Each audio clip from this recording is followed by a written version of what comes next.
Assalamualaikum warahmatullahi wabarakatuh. Kami dari kumpulan 1 ingin membentangkan tentang dualisme. Ini merupakan isi kandungan dalam video kami. Yang pertama, ada kumpulan. Yang kedua, pengenalan. Yang ketiga, perbezaan dualisme barat dengan Islam. Yang keempat, faktor dualisme di Malaysia. Yang kelima, kesan dan implikasi dualisme. Dan yang keenam, penutup. Ini merupakan ahli kumpulan kami. Yang pertama, Muhammad Fahim Irsyad bin Muhammad Fazil. Yang kedua, Muhammad Wafiq bin Azam Azri. Yang ketiga, Wan Suzi binti Wan Sulong. Yang keempat, Umi Sofia Mahmud. Assalamualaikum warahmatullahi wabarakatuh dan salam sejahtera. Saya Wan Suzi binti Wan Sulong, nombor pelajar 2021109193. Hari ini saya akan membentangkan di bawah subtopik pengenalan dualisme. Konsep pembentangan saya iaitu menggunakan 5W dan 1H. Seperti mana yang saya maklumkan sebentar tadi, terdapat 6 skop subtopik saya, iaitu yang pertama, what, apa yang dimaksudkan dualisme. Yang kedua, when, bila bermulanya dualisme ini. Yang ketiga, iaitu where, di mana bermulanya dualisme. Yang keempat iaitu who, siapa yang perkenalkan dualisme. Dan yang kelima, why, kenapa dualisme ini diterima. Dan yang keenam, how, bagaimana dualisme ini diterima. Seterusnya saya akan menerangkan skop subtopik yang pertama, iaitu what, apa maksud dualisme. Seperti mana yang kita tahu, perkataan dualisme ini berasal daripada bahasa Yunani, iaitu duo bermaksud dua dan ism bermaksud ideologi. Manakala menurut Kamus Dewan edisi keempat, maksud dualisme iaitu yang pertama, faham yang berasaskan dua prinsip saling bertentangan seperti kebaikan dan kejahatan atau antara terang dan gelap. Okey, yang kedua iaitu keadaan apabila wujud dua sifat yang ketara bertentangan pada diri sendiri. Skop yang kedua iaitu when, bila bermulanya dualisme. Dualisme ini diperkenalkan pada 1596 hingga 1650 dengan aliran Cartesian dualism. Skop subtopik yang ketiga adalah where, di mana bermulanya dualisme. Seperti mana yang kita semua tahu, ideologi adalah kebanyakan daripada ahli falsafah barat. Dengan itu, dualisme ini juga bermula dari negara-negara Eropah seperti Perancis, Belanda dan negara-negara seangkatan dengannya. Skop subtopik yang keempat iaitu who, siapa yang memperkenalkan dualisme ini. Dualisme ini diperkenalkan oleh René Descartes, dianggap sebagai bapa falsafah moden yang merupakan seorang ahli falsafah Perancis dan juga ahli matematik dan penulis. Beliau ini menggunakan metod cogito. Metod cogito iaitu cogito ergo sum, bermaksud aku berfikir maka aku ada. Skop subtopik yang kelima iaitu why, kenapa dualisme ini diterima. Ahli falsafah René Descartes telah membuktikan metodnya bahawa beliau wujud kerana beliau berfikir. Jika berhenti berfikir, maka tidak ada bukti yang jelas beliau wujud. Descartes juga memisahkan fikiran dan tubuh badan. Terbukti adalah pemikiran wujud dan berbeza dengan badan yang hanya bertindak mengikut fikiran. Sebagai contoh, fikiran memberikan maklumat bahawa air yang mendidih adalah panas. Maka untuk membuktikannya benar atau tidak, maka secara fizikalnya iaitu anggota badan akan menyentuh air itu dan membuktikan bahawa air yang mendidih itu sifatnya adalah panas. Fikiran ini diasingkan antara jiwa dan tubuh badan, maka lahirlah Cartesian dualism. Cartesian dualism ini wujud kerana terdorong daripada proses sekularisasi dengan membahagikan kehidupan kepada dua ekstrim, iaitu berfikir sebagai sifat mutlak manusia dan alam benda tiada apa-apa nilai dan makna. Manakala Cartesian sebagai kata sifat yang merujuk perkara berkaitan teori falsafah dan pemikiran yang pelbagai dan mempengaruhi sains moden. Dan skop subtopik yang terakhir iaitu how, bagaimana dualism diterima. Seperti mana ideologi yang lain, begitu juga dengan dualism. Ideologi ini diterima apabila pemikiran ahli falsafah itu telah memberikan ideologinya, diperkukuhkan dengan kajian yang dilaksanakan serta memberikan persoalan dan menyebabkan manusia itu berfikir dan mencari rasionalnya. Metod yang dihasilkan juga dapat diterima oleh orang ramai dan seterusnya menghasilkan buku-buku falsafah untuk dijadikan rujukan.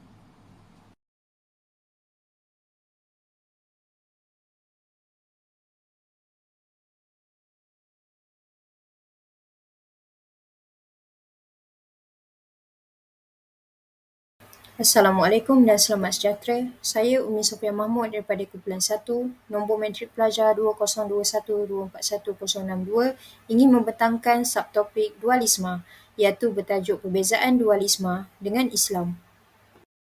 Dualisme adalah satu konsep yang berhubungan dengan kewujudan dua elemen yang berbeza pada satu benda atau perkara. Dualisme terbahagi kepada perbezaan antara ideologi Barat dan Islam. Fahaman dualisme dan sekularisme yang menjadi doktrin falsafah Barat menjadikan ilmu dan agama terpisah serta memberi impak terhadap faham dan corak keilmuan di negara-negara Muslim. Seterusnya, saya akan membincangkan tentang ideologi dualisme Barat terlebih dahulu. Barat menjadikan ilmu dan agama terpisah. Asal-usul idea ini pada hakikatnya merupakan doktrin falsafah dan metafizik yang lahir dalam alam fikiran para ahli falsafah Barat. Bermula dari dualisme Cartesian, dualisme yang difahami oleh Barat terbahagi kepada dua arah. Apakah dua arah itu? Yang pertama adalah arah fikiran dan yang kedua adalah arah jasad.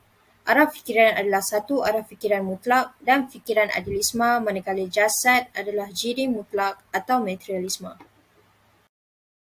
Kesan yang terjadi daripada fahaman dualisme dari segi Barat ini ialah dualisme telah mempengaruhi serta menentukan nilai-nilai yang bersifat dualistik. Contohnya ilmu kemodenan dan keagamaan.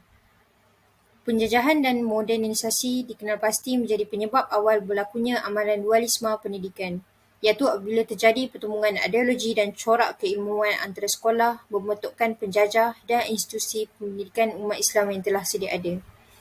Kewujudan dua sistem pendidikan yang terpisah iaitu moden sekular kebangsaan dan tradisional agama keagamaan yang menilai baik dari aspek sejarah dan falsafahnya jadi penghalang bagi mewujudkan personaliti individu maupun masyarakat Muslim sejati.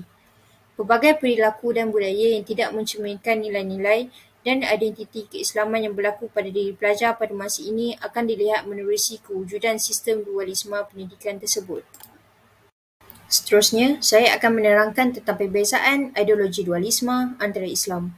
Dari segi sejarah tradisi umat Islam, wujudan dualisme adalah sejak zaman kebangkitan Islam lagi, di mana wujudnya dua pihak yang berbeza kecenderungan dalam memahami agama. Antara dua pihaknya ialah rasionalis atau dikenali sebagai ahlul ar-rai, iaitu pihak yang menggunakan akal fikiran dan ijtihad. Pihak yang kedua ialah tradisionalis, yang nama lainnya ialah ahlul al-hadis. Pihak ini berpegang teguh pada wahyu semata-mata. Punca mereka mempunyai perbezaan kecenderungan dalam memahami agama adalah dalam tiga perkara ini. Yang pertama, perbezaan kefahaman dan tafsiran mengenai ayat suci Al-Quran dan hadis. Kedua pula, pengaruh sosial politik semasa. Dan yang ketiga, adanya kemasukan dan kemunculan budaya serta pemikiran asing. Kesannya, ideologi dualisme ini melahirkan pelbagai mazhab dan aliran pemikiran dalam Islam. Walau bagaimanapun, konsep dualisme ini hanya terbatas dalam aspek epistemologi sahaja dalam Islam.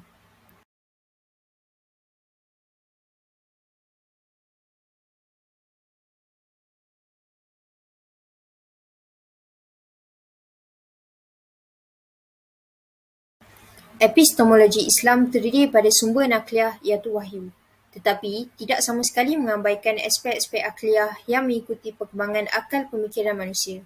Kejelasan epistemologi ilmu Islam merupakan sumbangan yang penting bagi kemenjadian sebuah tamadun tersebut untuk bertahan lama. Hal ini kerana sumber rujukan yang menjadi asas epistemologi Islam berpandukan kitab Al-Quran dan sunnah Rasulullah SAW. Ianya memperlihatkan hakikat pandangan hidup atau worldview yang telah digariskan dalam Islam. Baiklah, seterusnya kita melihat kepada faktor pembentukan dualisme di Malaysia. Kita ingin membincangkan apakah sebab yang mengakibatkan berlakunya pembentukan dualisme di negara kita ini. Dalam bab ini, kita akan melihat dua faktor yang menyebabkan pembentukan dualisme di Malaysia, iaitu penjajahan barat dan kegagalan memahami kurikulum bersepadu. Baiklah, pertama sekali, faktor utama yang mengakibatkan pembentukan dualisme di Malaysia adalah penjajahan barat. Punca awal wujudnya dualisme adalah disebabkan penjajahan oleh pihak Inggeris. Umum mengetahui pada abad ke-18, pihak Inggeris menjajah tanah Melayu dan mula mendirikan sistem mereka di negara kita. Dan salah satu sistem yang didirikan ialah sistem pendidikan mereka. Hal ini memberi impak yang sangat besar kepada penduduk di negara kita dalam pelbagai aspek dalam kehidupan kita. Melalui sistem pendidikan ini, pihak British mula membentuk fahaman dan pemikiran barat yang dipengaruhi oleh konsep sekularisme. Pihak barat mendirikan sekolah vernakular Melayu yang menerapkan sistem pendidikan mereka, iaitu berteraskan liberalisme dan sekularisme. Sebelum Inggeris menjajah tanah Melayu, sistem pendidikan negara kita adalah berteraskan Al-Quran dan Hadis yang tertumpu di sekolah Al-Quran dan juga pondok-pondok. Maka, selepas penubuhan sekolah vernakular Melayu, pembelajaran sistem pendidikan yang berteraskan Al-Quran dan Hadis ini mula dipinggirkan, sehingga ada segelintir yang berpendapat bahawa pelajar sekolah pondok dan Al-Quran ini tiada masa depan berbanding pelajar sekolah vernakular, yang selalunya pelajar sekolah vernakular ini akan mudah ditawarkan pekerjaan seperti guru dan pegawai kerajaan. Oleh yang demikian, kewujudan dua sistem pendidikan ini telah melahirkan dualisme dalam pendidikan di Malaysia. Baiklah, seterusnya, faktor yang kedua. Faktor kedua berlakunya dualisme di Malaysia adalah kegagalan memahami kurikulum bersepadu. Islam yang bersifat syumul ataupun menyeluruh tidak ditekankan dalam pembelajaran di negara kita ini. Hal ini terbukti dengan ramainya Muslim di negara kita ini yang masih memandang subjek pembelajaran seperti sains dan matematik adalah satu yang jauh daripada Islam dan hanya bersifat keduniaan saja, manakala pembelajaran agama hanyalah terhad pada pembelajaran tauhid, fiqh dan syariat saja. Juga kita dapat lihat di sini adalah ramai orang Islam di negara kita ini melihat Islam tiada kena-mengena dengan kehidupan. Sebagai contoh, Islam tiada kena-mengena dalam ekonomi, dalam politik, dalam kenegaraan, dalam pembelajaran dan sebagainya. Sedangkan Islam itu bersikap syumul dan mementingkan setiap aspek dalam kehidupan kita. Situasi ini secara perlahan telah mewujudkan dualistik dalam pendidikan kita. Pemisahan antara agama dan keduniaan ini telah membentuk salah faham dalam Islam. Kesannya berlaku kemunduran dan perbalahan di negara kita ini. Apa yang berlaku dalam sistem pendidikan negara kita ini adalah pengajaran bahasa Arab masih bersifat tradisional walaupun pendekatan bagi pengajaran bahasa Inggeris telah mengikut perkembangan terkini. Hal ini membentuk kefahaman yang salah dalam pemikiran penduduk negara ini, iaitu seolah-olah memberi tanggapan bahawa pendidikan bahasa Arab adalah satu yang ketinggalan dan kuno, manakala pendidikan bahasa Inggeris dilihat lebih maju dan lebih ke hadapan. Seterusnya, ramai ibu bapa yang cenderung untuk menghantar anak-anak mereka mempelajari bahasa Inggeris berbanding bahasa Arab. Pengajaran mata pelajaran agama pula jarang mengaitkan dengan isu semasa. Guru-guru agama tidak mengaitkan pelajar agama yang diajar dengan perihal semasa yang berlaku di luar kelas ataupun yang berlaku di sosial media dan sebagainya. Situasi ini menyebabkan pelajaran agama itu hanya terhad di dalam kelas dan hanya terhad di dalam bidang akademik semata-mata. Hasilnya, pelajar tidak tahu untuk menerapkan agama dalam kehidupan seharian dan cara fikir mereka yang berteraskan Al-Quran dan hadis yang sepatutnya mula tersisih daripada diri seorang Muslim. Jadi, jelaslah ianya telah membentuk satu pemisahan antara ilmu agama dan ilmu kontemporari. Seterusnya melahirkan dualisme dalam pendidikan di negara kita ini. Kesan dan implikasi dualisme. Kesan yang pertama, kehilangan nilai identiti budaya sendiri dan menggalakkan amalan budaya barat. Sejak zaman penjajahan lagi, sistem ilmu barat ini telah masuk ke dalam negara kita sikit demi sedikit yang menjadi sebati dalam masyarakat.